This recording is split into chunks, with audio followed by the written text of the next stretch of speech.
The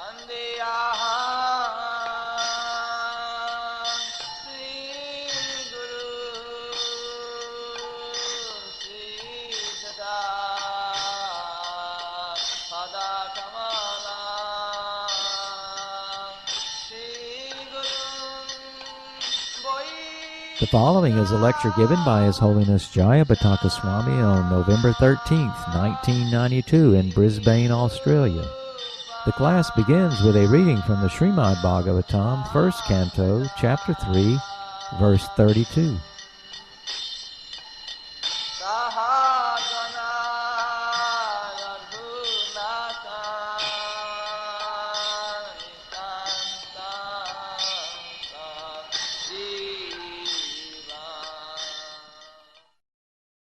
The gigantic body of the Lord. So also there is the conception of His subtle form, which is simply realized without being seen, heard, or manifested. But in fact, all these gross or subtle conceptions of the body are in relation with the living beings. The living being has his spiritual form beyond this gross, material, or subtle psychic existence. The gross body and psychic functions cease to act as soon as the living being leaves the visible gross body. In fact, we say that the living being has gone away because he is unseen and unheard.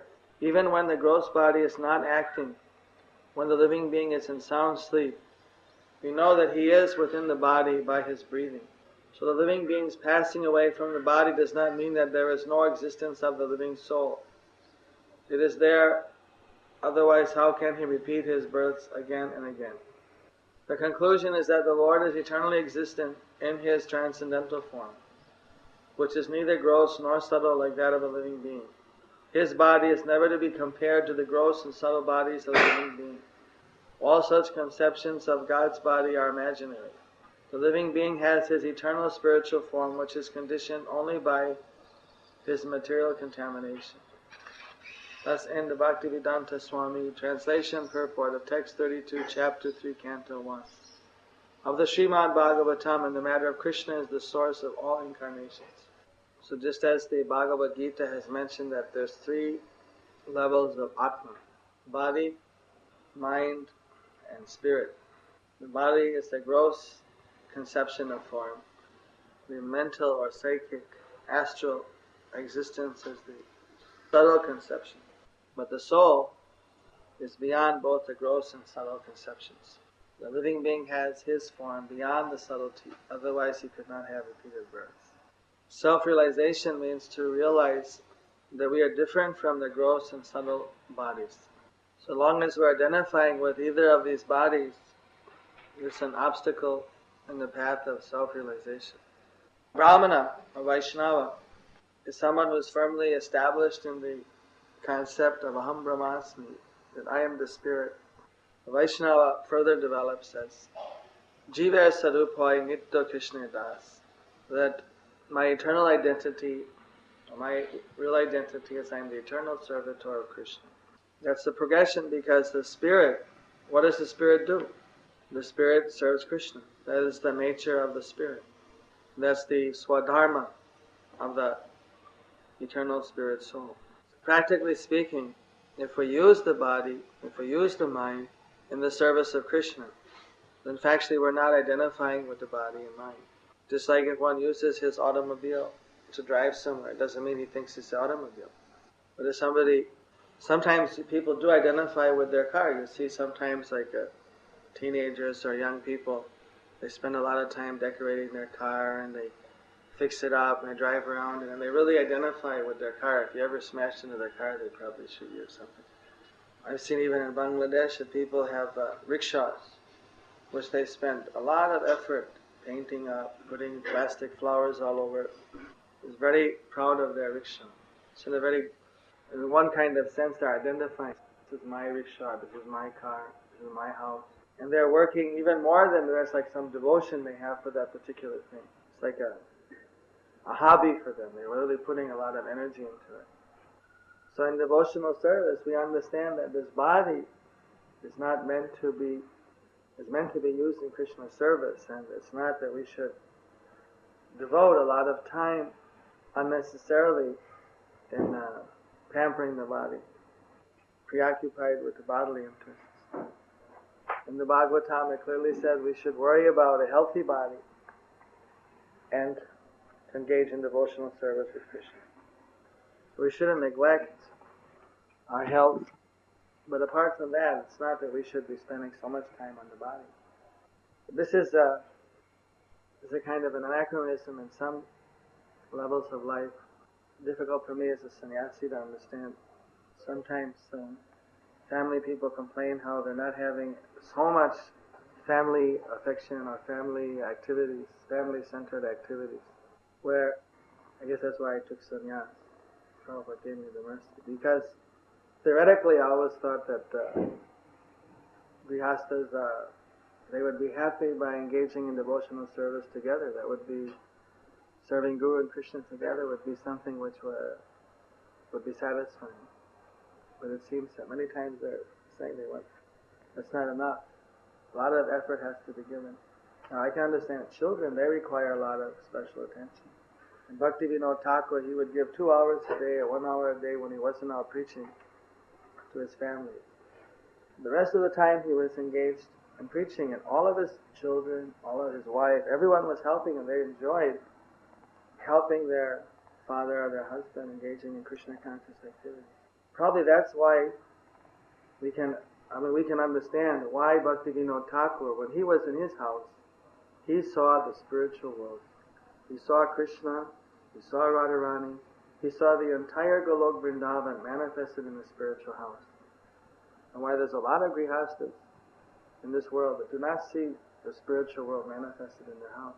So they could look to Bhakti Vinod Thakur. Why is it that he was able, and his wife was able to see the spiritual world in their house? Because they were looking for Krishna, they were looking to please Krishna. And that was their biggest happiness, to serve Krishna together. So we can see that this body, psychic and spiritual identification, if we can do it properly, if we can actually identify that I'm the eternal servitor of Krishna, it doesn't matter whether we're a brahmachari or a grihastha or a vanaprastha or a sannyas. But if we're not able to identify like that, if we have many other unnecessary or superficial demands on the body or physical or mental level, then what's going to happen is we're going to be distracted from our real purpose of life, which is to serve Krishna. So sometimes someone knows that actually I'm not really surrendering to Krishna. I'm not really giving everything to Krishna. In my heart I'm cheating, I'm stealing, I'm trying to enjoy something. So then what happens is we start accusing other people that you are trying to enjoy, and you're trying to enjoy, and that person's enjoying. Nobody is pure. Because in our heart we're a thief. And that is like the story of the thief who cried thief. You know that example? Once in our village in India there were many thefts going on. And every time there was a theft in somebody's house, and then naturally the people, they start crying out, thief, thief, thief, thief, chore, chore, they call it, thief. And all the village would come out and they say, thief, thief, and everyone's thief, thief. And they're all looking around for the thief. But they could never find the thief.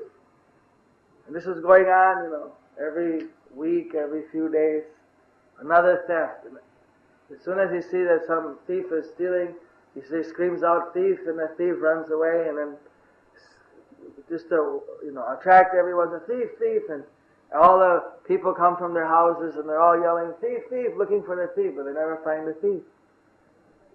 So one very intelligent elder of the village, he said, let's see who's at all these thefts. He made a list, house A, B, C, D. He thought one person is always at every theft. So he tells the night guard of the village, you watch his house at night and just see what happens. What do I suspect this guy? So he kind of staked out his house in the woods. After about a week or so, the man came out of his house at 2 a.m. with a ladder, bamboo light ladder. He came out, went over to somebody else's house. The man was following him, put the ladder on the wall, climbed over the wall, went in, and then after a little while he was running out of the house, and As he's running out of the household is crying out, "Thief! Thief! Thief!" And the thief ran into the forest with a big box of jewels and things. And all kinds of people started coming, and what happened? Thief! Thief! And that guy came back and he's also joined them. Thief! Thief! Thief! Thief! And they're all running around looking, and he's yelling, everybody's yelling, thief. You know, the actual thief is there also saying, "Thief! Thief! Where's the thief? We have to get these thieves. This is too much." You know, he was one of the most vocal, against thieves, Intolerable, these thieves. In fact, there, the chokidar who was there following them, they came across him, and he said, "This must be the thief. What's he doing here lurking in the shadows?" And then they started roughing, "What are you doing here?" Somebody even punched him. "Why do you come on? Come out with it. You're the thief, aren't you, And then the village elder came and, "No, don't leave him. He's not the thief. You come and tell me what happened." So I said, "This is the actual thing. This guy came out with his ladder, the whole thing, put the jewels in the forest." So he came out, okay. The night guard, he said he was watching. He said that actually the thief ran into the forest, and the treasure the jewels must be there in the forest. Let's go and look for the jewels. And that actual thief, he said, no, we shouldn't go in the forest. The forest is very dangerous. Some insects might be there, mosquitoes and snakes and tigers, so many things, I think we wait for the morning and then we go. Now it will be very dangerous in the night, going into the dark forest. I think we shouldn't go there. No, let's go. We're going to go now. So then the elder took everyone, and then they found the treasure. So then he said, "Look, this is this guy. He was the one who went in this house. That's his ladder. He went and he gave the whole story." And then the people, "Oh, you're the rogue!" And they all went to jump on him, and he started running away.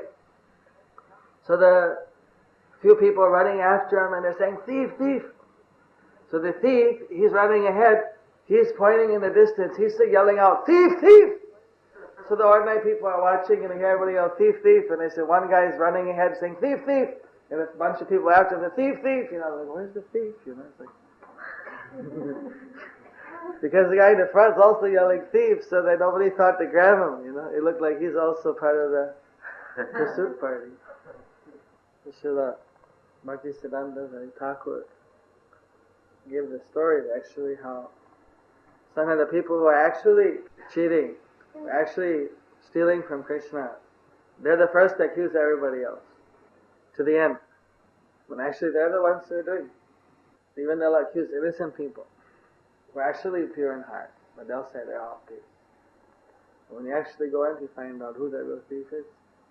So, in the Vaishnava K also, he brought out this point that when somebody's, the mind, the nature of the mind is like that, it will try to accuse others and give some kind of reason why we can leave strict Krishna consciousness. Well, nobody is doing it. Okay, I'm not a pure devotee.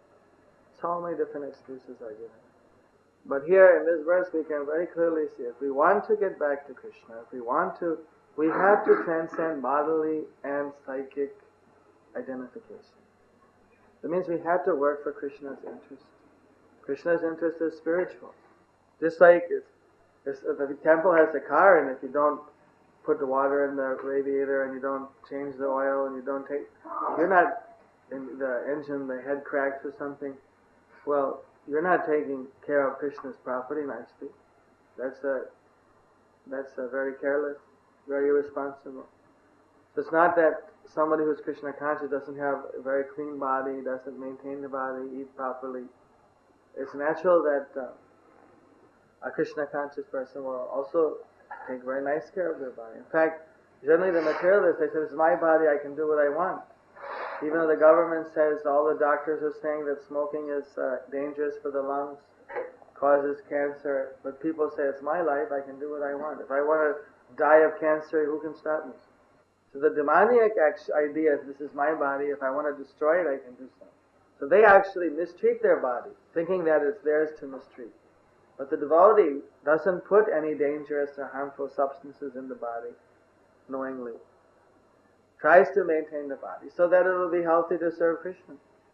So sometimes the materialists think, well, the devotees must be mistreating or doing so many austerities. Actually, the devotees generally are more healthy and take proper care of their bodies.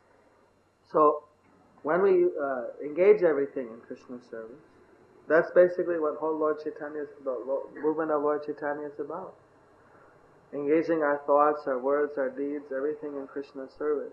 So Chaitanya Mahaprabhu, he gave the very simple process to spread the Sankirtan movement. What a wonderful yajna. We can use all of our activities, physical, mental, intellectual, everything can be used. How to spread the Krishna consciousness movement, how to build a temple, how to get a better property, how to distribute more books, how to develop the friends and the congregation, how to train up new devotees. It goes on and on. There's no how to make beautiful artistic presentations, audiovisual presentation, musical presentations. Everything can be used in Krishna's service. So it allows for engaging our mind and our body completely in Krishna's service. When we are absorbed, then we're not on the physical or the mental platform. That's why Krishna explains in Bhagavad Gita, Mam cha jo vyabhicharina bhakti jogina sevate sagunan samatita itang brahmabhuvaya kalpate. When we are engaging in bhakti yoga sevate, in service in the process of Krishna consciousness, we become gunatit, gunatita itam. Gunatit means transcendental to the modes of nature. Brahmabhuvaya, we become identified with the Spirit. So engaging in devotional service is the means of being on the spiritual platform. So brahmacharis, they're serving their guru. Grihastas, they're also serving their guru. Even the wife is serving the husband as a Vaishnava. And that way, she's also concerned doing devotion. I'm serving the husband as a devotee, as a representative of Krishna. The husband's protecting his family also as a devotional service, engaging them in Krishna's service. The Vanaprasthis, they're directly engaging in Krishna's service. The sannyasis are completely engaging in the service of Guru and Krishna. Whole Varnashram and Krishna consciousness is based upon serving Krishna.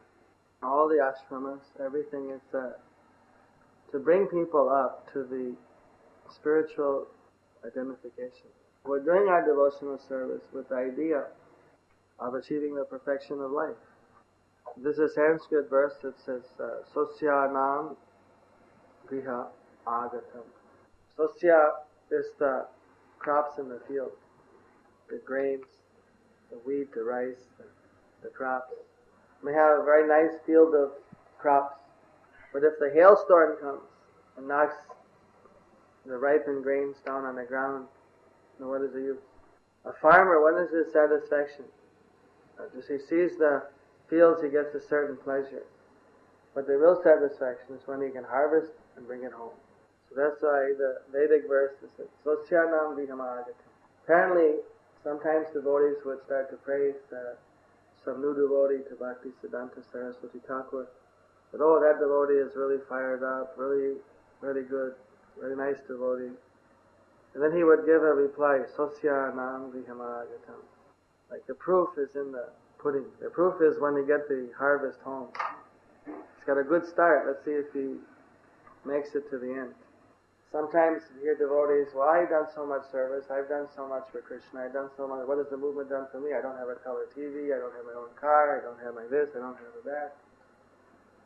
You hear materialistic devotees complaining. Actually, what do we want? Is that why we've come to Krishna consciousness? We've come to get home back to Godhead. And until we get there, the harvest isn't taken yet. It's just in the field. So somehow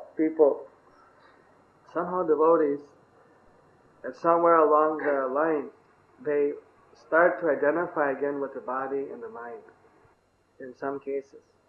And it's very painful how this disease infects devotees. So for the devotees who are fixed, they have to be very careful. No, this is the disease. This is what we are here to guard against, that I don't identify with the body and the mind, that I can bring the harvest back home.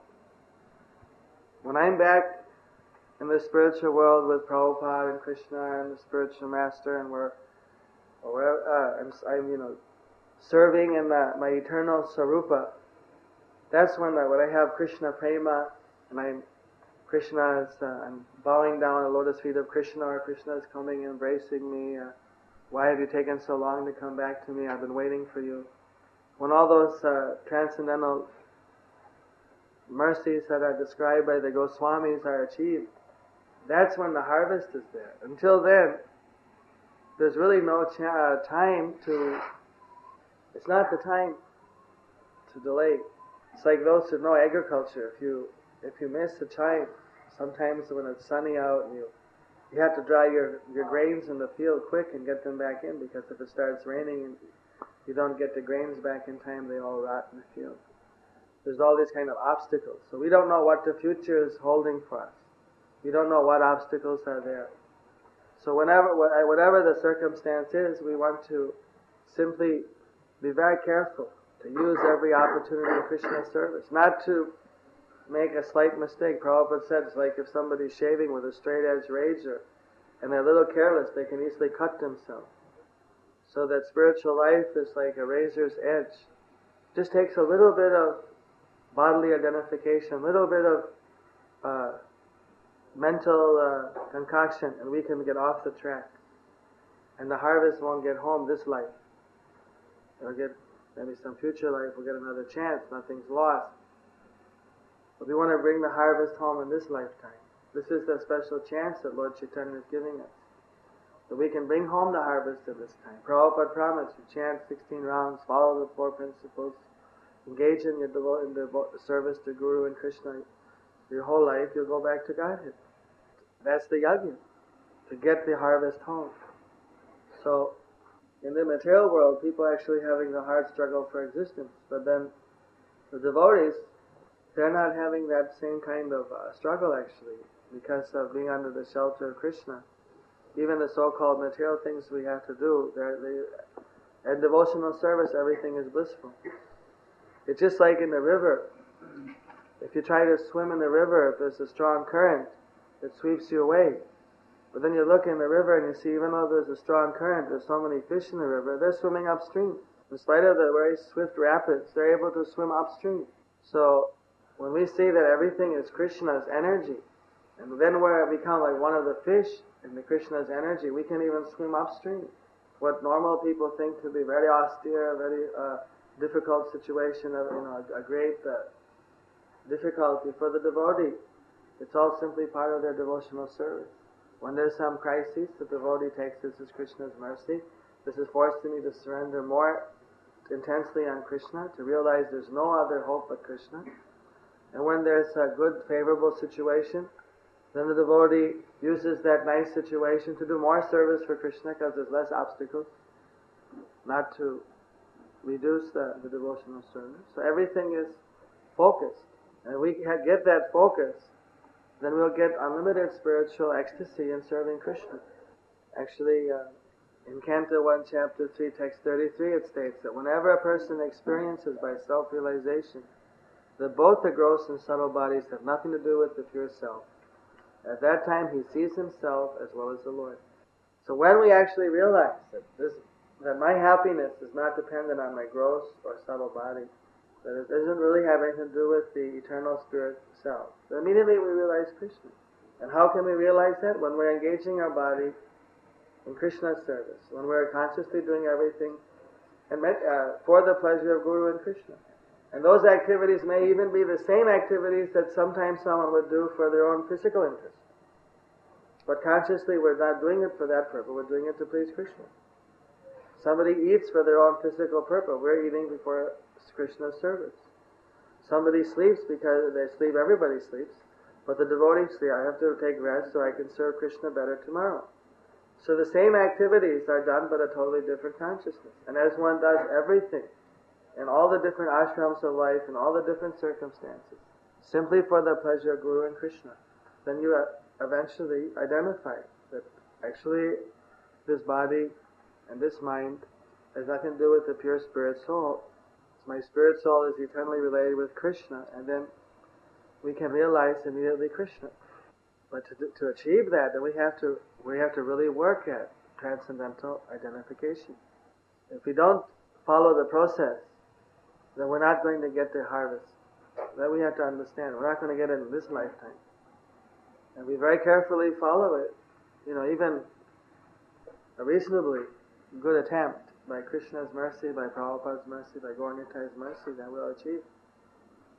Hare Krishna, Hare Krishna, Krishna Krishna, Hare Hare, Hare Ram, Ram Ram, Hare Hare. Any question?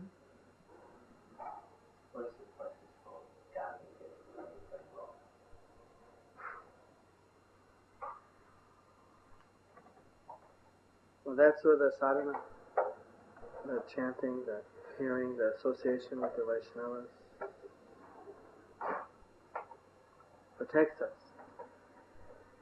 I remember some devotee just told me, well, I started gradually, I got sick, I got pregnant, I forget what it was. Anyway, I stopped chanting. But I'm going to be a devotee my whole life, even though I'm not chanting anymore. But in my heart I'm a devotee. I believe in Krishna, there's no problem.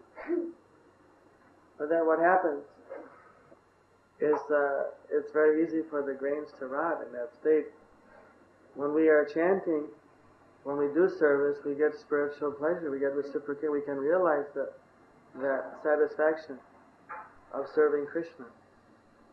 Because the consciousness is kept pure. It's like the radio is able to be tuned in the Krishna station. And when we stop chanting, gradually the control gets fuzzy and we don't get a clear reception. We don't get a clear experience of that spiritual bliss. And if we all depend on happiness. Don't kid yourselves. Every one of us wants to be happy. And therefore, Nityananda Prabhu, they're giving us, Gauranga, they're giving us spiritual bliss. To get that spiritual bliss is the Harinam Sankirtan. Golokya Premadhana Harinama Sankirtana. When we engage in the Sankirtan, we get so much spiritual bliss. And that's what immunizes us from attraction to temporary happiness. If we don't chant, if we don't get that spiritual bliss, if we don't get sometimes in rip-roaring kirtans and just really absorb ourselves in the chanting, then we're more susceptible to Maya's attacks as we gradually don't chant it. So definitely keeping up the sadhana, keeping up the program of getting into the Harinam, getting into the discussions about Krishna Katha, all these spiritual activities, the time we invest in that is the immunization, so the grains will be preserved for the harvest.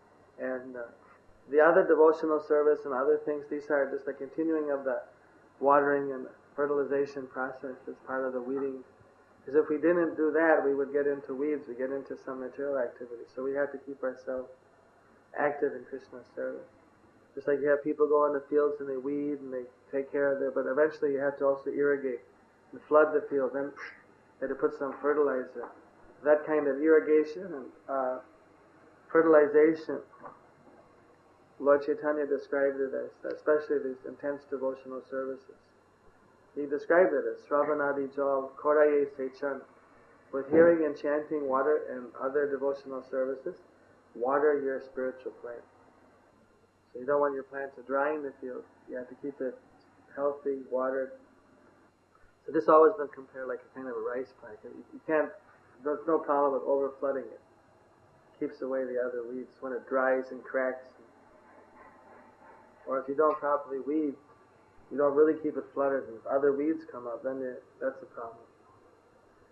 The devotional keeper doesn't suffer from over flooding of Krishna prema. That's not one of the problems. It's not sensitive to that.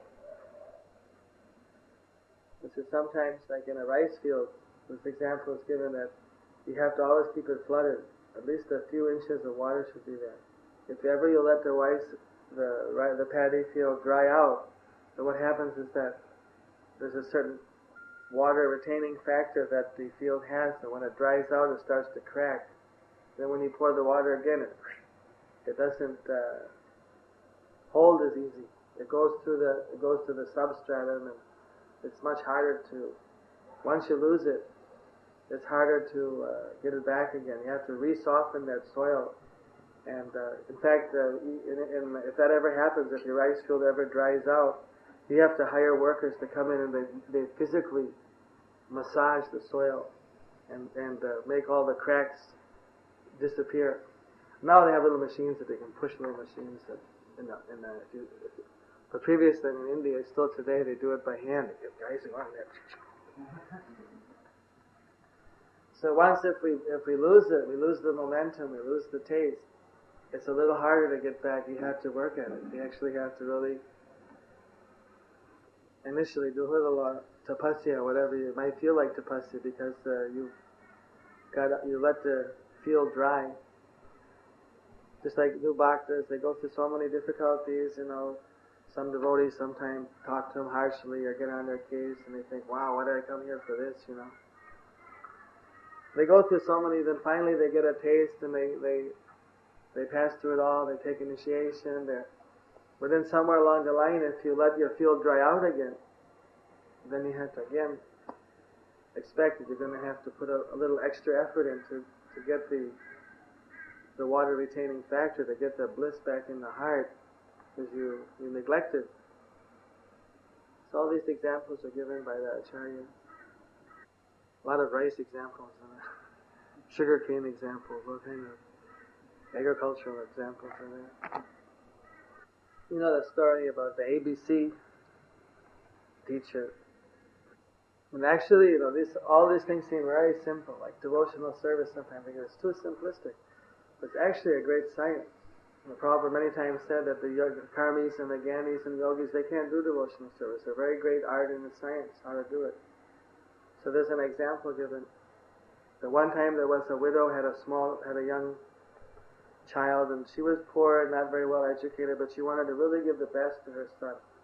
So she hired a tutor, private tutor, to train the son, and every month she'd pay 100 rupees to that tutor to come and teach her son after school with the homework and everything. So after about 6 years, the boy was maybe 11 years old, the tutor started to train, so today we're going to teach you geometry. And the widow was inside the kitchen cooking. So she just kind of faintly hearing what's going on, not really paying much attention, but just kind of hearing it while she's cooking. So the teacher is saying the first part of geometry is the triangle. Triangle has 3 sides, 3 points. So each point is denoted by a letter. A, B, the other one's C there. I only have 2 hands. A, B, and C is kind of something. So the boy repeated, yes. Okay, what's this? A. What's this one? B. And the other one, C. Okay, now the sides are called as A and B, B and C, C and A. So he had the teacher, and I repeat, what is this side? A, B, B, C, C, A. B, B, C, C, A. And the widow isn't listening, and all she's hearing is, A, B, C, A, B, C, A, B, C. She said, what have I been doing? I've been paying this tutor for 6 years, 100 rupees a month, and still he's telling my son the ABCs.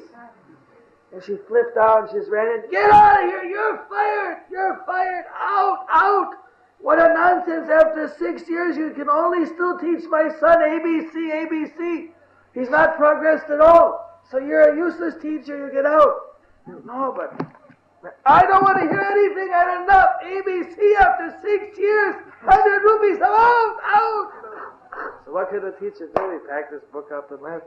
So sometimes we think that, this is all ABC, ABC, it sounds like the same thing. But it's not, it's actually higher mathematics, it's higher spiritual subject matter.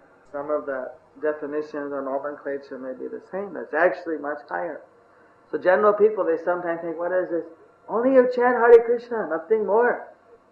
You hear sometimes people, like if you sit there and do pretzel asanas, then, they think, but if you tell them all the devotional stuff, it's just Hare Krishna, nothing more. There's so much to devotional service, there's so many things, but to the uninformed observer, like that widow, they think, well, this is all ABC. They don't realize that this ABC is a different level of ABC. This is a geometry, this is a higher aspect. They just superficially get mistaken, fooled. So all these little principles that Lord Chaitanya said, and they seem very simplistic, but they're very profound. And they're the means that we can bring the harvest home, that we can get back to Godhead, we can develop pure love of Krishna. They're much more advanced than the other yoga processes. They're dealing with the spiritual, the fine cutting edge between spirit, mind, and matter.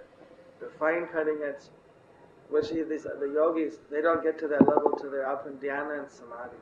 Then they start to really see what's the difference between the mind and the spirit. And we're trying to train even our bhaktas, even the new devotees, and all the devotees, right from the very beginning of devotional service, the bhakti yogis, they distinguish what is spiritual, what is material. Is that all right? Any other questions? Any doubts? Questions? There's a story about the Swami seeing a vision of Radha and Krishna, and he was laughing at that pastime, but there was a deformed or some devotee, and he was thinking that he was laughing at him, and because of the devotee's feeling offended, then the devotee's vision was stopped. So sometimes we commit offences, just don't really realise that we're doing it, or it might not be intentional, or it might be part of our service to correct someone when they get offended. So how can we become humble so people don't take that as an offence? Well, that's what Prabhupada said, that this is Krishna consciousness, so we have to be conscious. We're conscious about, and some of the Goswamis said they come in ecstasy, even their ecstasy was stopped by Krishna, according to your example, so they could be aware of what's going on. Sometimes Lord Chaitanya would be in ecstasy, and then he'd notice that all kinds of people were there watching him, and then he'd control himself. So even if Lord Chaitanya would control himself, obviously, like when he was embracing Ramananda Rai, and then they were crying, and then he looked and saw the Brahmins, and what is this sannyasi embracing the Sudra for? You know, their consciousness was on a totally physical, external platform. So then Lord Chaitanya saw they couldn't understand what was going on. Then he controlled himself, and he told Ramananda Rai, let's get together alone sometime. And then they had a private meeting when nobody else was around, and discussed Krishna consciousness. So like that, if we're aware that what we're doing is actually disturbing somebody else, then it's detrimental for someone else's spiritual life, then we adjust. Of course, the one exception I heard was that somebody said to Prabhupada, sometimes people, when we're chanting in Harinam, they cover their ears. And Prabhupada said, well, it's like the devotee sometimes, I forget out exactly what he said, something either like pull his hand away. Of course, that would be assault and battery in the West. They couldn't really do that. But I mean, it's like, or chant louder. I mean, we're not, that might seem like to the West, like, wow, that's really violent. That's impeding on someone's privacy. But from a higher spiritual point, actually, Prabhupada just want to actually deliver that person. That the chanting is somehow having some effect, that to purify them. So even though our Harinam, some people may or may not like it, we'll try to sing it sweetly and nicely, but if there's some real demonic person who don't like it, we're not going to stop chanting. It's not, we're going to be the other extreme. But in our devotional service and dealing with devotees, we have to be considerate that we want to help the other devotees in their service also. We'll please Krishna if we can help others. We don't want to just do our service and then inadvertently obstruct anybody else in their service. So it's a team effort. We try to help others. Older devotees try to help the younger devotees or less advanced devotees so they can also advance. It's not that sometimes people say, well, it's a swan-eat-swan world. It's not like that. The devotional service is everyone tries to help the others as much as they can, at least not to obstruct anybody in their devotional service. Knowing that Krishna will be very pleased if we help others, and Krishna isn't pleased if we cause any devotee some kind of unnecessary anxiety. The Guru and the temple presidents and the managers sometimes have that thankless task of having to tell devotees that, well, your service needs to be improved in this area, or give some kind of constructive criticism. Sometimes the devotees might not feel happy about it, so they try to learn to do it in the nicest possible way or the most effective means. Sometimes one has to, in preaching, has to do that. So that's done as expertly as possible to produce the desired result, to actually bring the person out of the modes. And if the person is brought more into the modes, then we didn't do it right. Hare Krishna.